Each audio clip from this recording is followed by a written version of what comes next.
நான் ஒரு 2 பேக்கெட் வெண்டிக்காய் எடுத்தேன். அதில் வந்து ஒரு 18 பீஸ் இருந்துச்சு. அதை வந்து நான் இந்த சைஸுக்கு நான் வெட்டினேன். வெட்டிட்டு நல்லா அந்த மாதிரி நான் வதக்கி வச்சுட்டேன். எண்ணெய் ஊற்றல எதுவும் பண்ணல, வெறும் சட்டிலே நல்லா வதக்கி எடுத்துட்டேன். அதோடைய வளவளப்பு போகிற மாதிரி.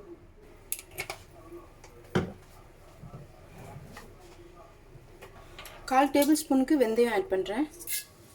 அதே 1/4 டேபிள் ஸ்பூனுக்கு கடுகு ஆட் பண்ணுறேன். 3 காஞ்ச மிளகாய் 2 வெட்டியிருக்கேன். ஒரு பெரிய வெங்காயம் ஸ்லைஸ் பண்ணியிருக்கேன். 4 பல்லு பூண்டு நல்லா இந்த மாதிரி தட்டிட்டேன்.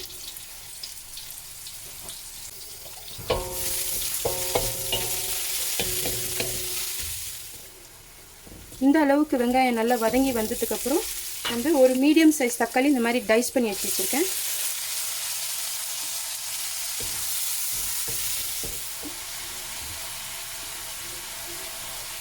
ஒரு 3/4 டேபிள் ஸ்பூனுக்கு சில்லி பவுடர் ஆட் பண்ணுறேன்.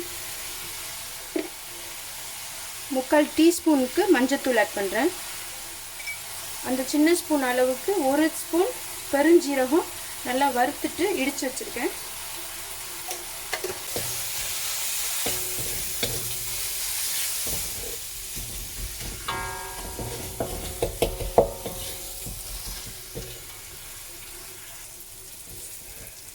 நல்லா இந்த மாதிரி எண்ணெய் பிரிஞ்சு வந்ததும் நம்ம இப்போ வெண்டிக்காவை சேர்த்துக்கலாம்.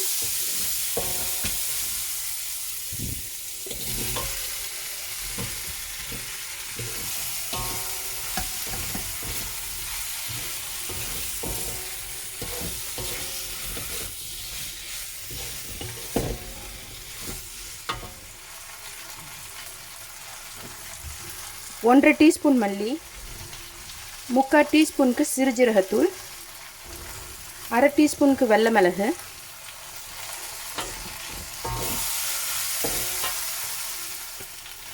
தேவையான உப்பு.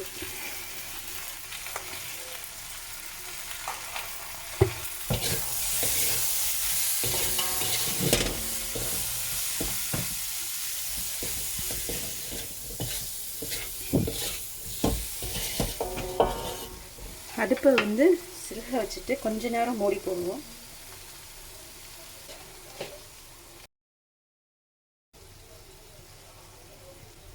about 5 minutes அப்படியே வச்சுட்டேன். லேசாக எண்ணெய் பிரிய ஆரம்பிச்சிச்சு. அப்படியே ஒரு மிக்ஸ் பண்ணிக்குவோம்.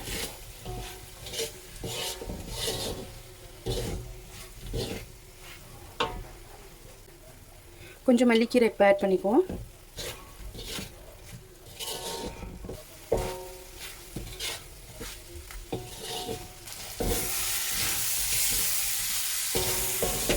வெண்டிக்காய் ஓரளவு நல்லா சாஃப்டாக வெந்துருச்சு. இப்போ வந்து நம்ம ஒரு சம்சா அளவுக்கு எலுமிச்சம்பழம் சாறு ஊற்றுவோம்.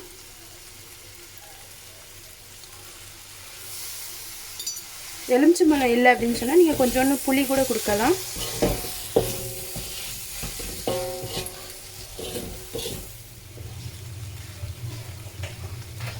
இப்போ கடைசியாக இன்னும் கொஞ்சம் மல்லிக்கீரை ஆட் பண்ணிக்குவோம்.